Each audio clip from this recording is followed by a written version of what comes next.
Sound on? Can everybody hear in the back? Folks okay? Up and coach? You guys doing okay?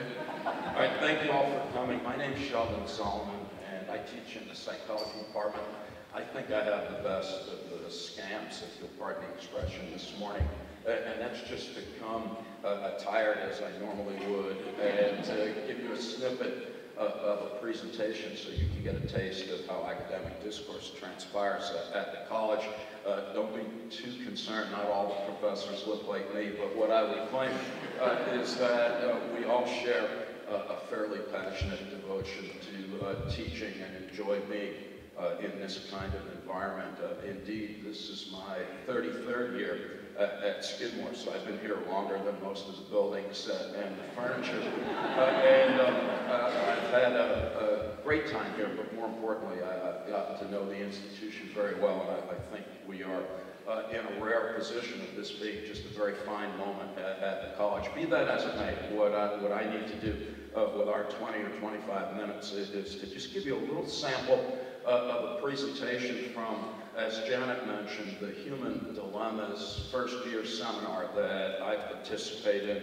And in one of the units of the course, it's entitled Human Identity, and it just pertains to, we frame it in terms of just a very simple question: who am I? And for what I do in psychology, this would be under the purview of personality theory. But in simple English, it's just how come each of us are the way that we are, as opposed to anybody else in the world. And if you study personality or selfhood or identity these days, you'll see in a whole lot of textbooks a little fortune cookie-like phrase that I think is very useful, and it is that the self is a biosocial psychological construction. And that's what I want to do today, is to just explain that phrase and to draw your attention to two aspects of it. First of all, the self is biosocial psychological. All that means is that any comprehensive understanding of why we each are the way that we are requires that we go beyond disciplinary boundaries. There's just no way to understand ourselves unless we think about biological aspects of selfhood, sociological aspects of selfhood, and psychological aspects of selfhood. Then there's that term construction. The self is a biosocial psychological construction, and although this notion may be obvious, as you know, the word construction means to build, and all we want you to think about is the idea that the self that you currently are is not the same one that you came into the world with, and hopefully not the same one that you will depart at the end of your life. So with that in mind, let's just talk about this. Let's first of all consider biological aspects of selfhood. And young people, we've been doing too much work on stage today, so let me ask you a rhetorical question. Who's willing to begrudgingly admit and note that I see your parents next to you, that you look eerily like your ancestral forebears? Is there anyone who will grant that? I don't care whether you do or not, I can see you. And frighteningly, this will be more true as the years go on. I don't want to demoralize you on a beautiful day. But the fact of the matter is that genetics are quite revealing. They're quite compelling also. And the point that we would like our students to think about is that the physical carcass in which you currently reside is the result of genetic factors over which you have no control. And these factors, in turn, establish boundaries, limitations, as well as opportunities of the kind of self that you can ultimately become. I hope it's obvious I will never be a center on a professional basketball team. I hope it's obvious I'll never be a great candidate for biological motherhood. I hope it's obvious, those of you that are Stevie Wonder fans, that he will never be a great diamond cutter or air traffic controller. And the point is that that's just a fact of life. On the other hand, sometimes physical characteristics enable us to do things that would not be as easily accomplished otherwise. I like music a lot. Who's ever heard of the notion of perfect pitch? Is anybody aware of that idea? You play a note, and some people people are able to tell you exactly what that note is. And we know that that's a genetically acquired physical affectation. And if you have perfect pitch, you're going to be much more likely to become an accomplished musician.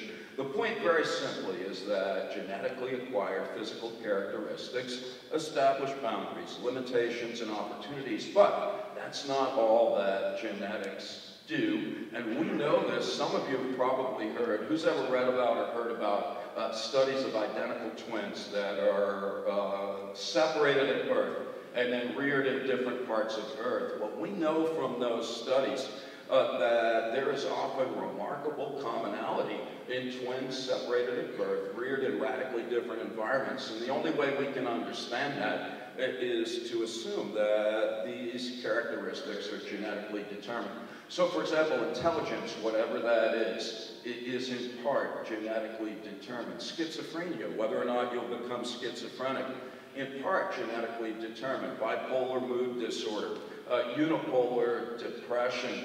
How about this one? Certain kinds of alcoholism, particularly the propensity for binge drinking, seems to be genetically determined. Few others. Sexual orientation, in part genetically determined. How about this one? Religiosity. Who knows people that are very devout? Anybody know devoutly religious people?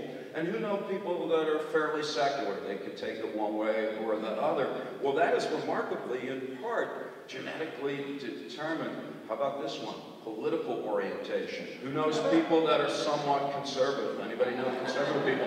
Who knows liberal people? Who's ever had an animated conversation with someone that you disagree with on political matters? And you're like, how could that poor bastard possibly harbor those ridiculous ideas? And well, you have to lighten up on those poor bastards. They can't help it, and neither can you. Because in part, where you stand on the political spectrum, it is determined by genetic factors. Two more very quickly, because these have received tremendous attention recently in university settings, and rightfully so. Introversion, extroversion. Who knows some folks that are fine by themselves, and they're kind of quiet and withdrawn. They're not unhappy, by the way. They just are fine by themselves. And then who knows gregarious, outgoing, very social people? Well, and who knows folks that are somewhat in the middle?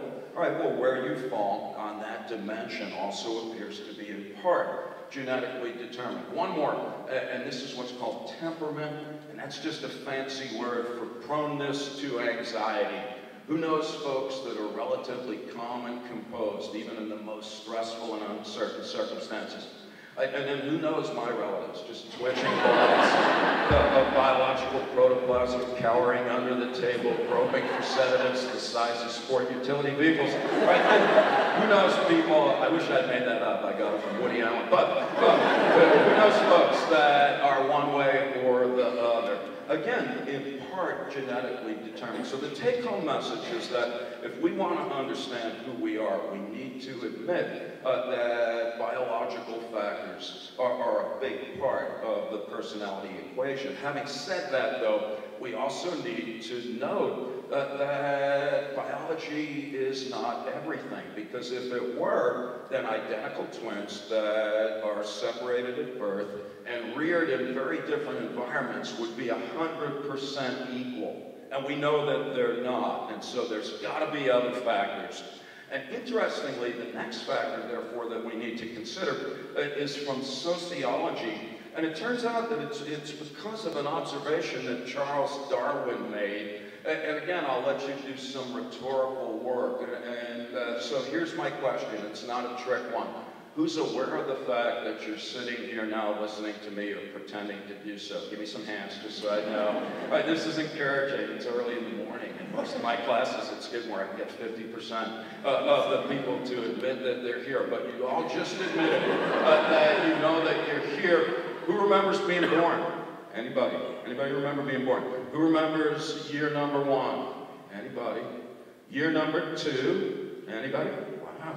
Okay, but some people do. Year number 3, now awakenings. Year number 4, good. 5. Any New Jersey people? New Jersey people. I grew up in New Jersey, year 17 or so. I became vaguely aware of my existence. All right. So what's the point? But here's the important point, and that is that you are literally physically here before yourself is. You all just admitted that you know you're here now, but you had no idea that you were here when you got born.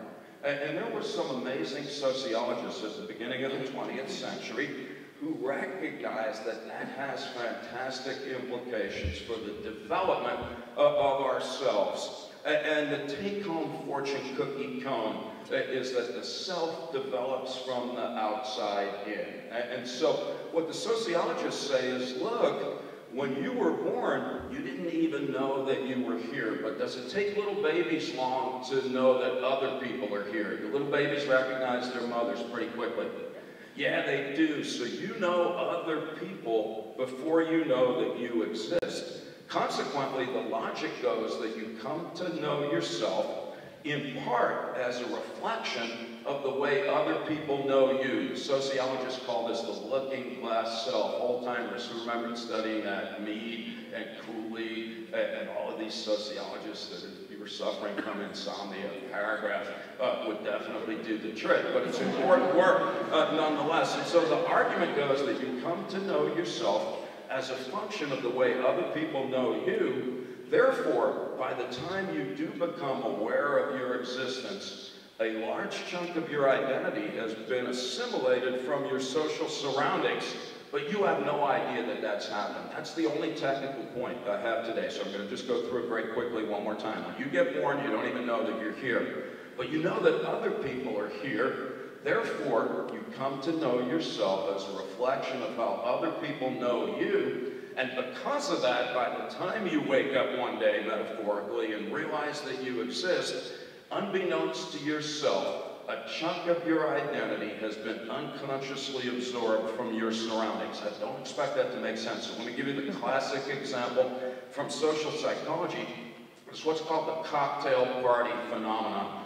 Who's ever been in a room with 50 people chattering, you can't hear a thing, but then somebody says your name on the other end of the room, and like an auditory thunderbolt, you hear that fine, and you slither over like a reptile so you can hear what they're saying about you. The point that the psychologists make, and I think they're right, is that our names have tremendous psychological significance to each of us. So much so that it might be tempting to conclude that there's an innate connection between us and our names. But you know that that's not true. Is there anybody in this room that picked your own name? You didn't pick your name. It was symbolic, linguistic affectation foisted upon you by your malicious parents so they could have something to refer to you by. Yet your name, in fact, has nothing intrinsically to do with you. So I remember when I was a little kid, we hadn't gotten to New Jersey yet. I was growing up in the Bronx, and I'm like 4 or 5 years old, and every day I would wake up and my mom would say, "Hi, Sheldon." And I'd be like, "Stop calling me that. I don't like that. Stop calling me Sheldon." And she'd be like, "Yeah, but that's your name." And she'd be like, "Well, what should I call you?" And I'm like, "Call me Bob." Really simple. It's easy to spell. It's spelled the same way backwards and forwards. And so I would just prefer if you would do that. She'd be like, "No, no, that's just not your name." So every day, Sheldon, Sheldon, Sheldon.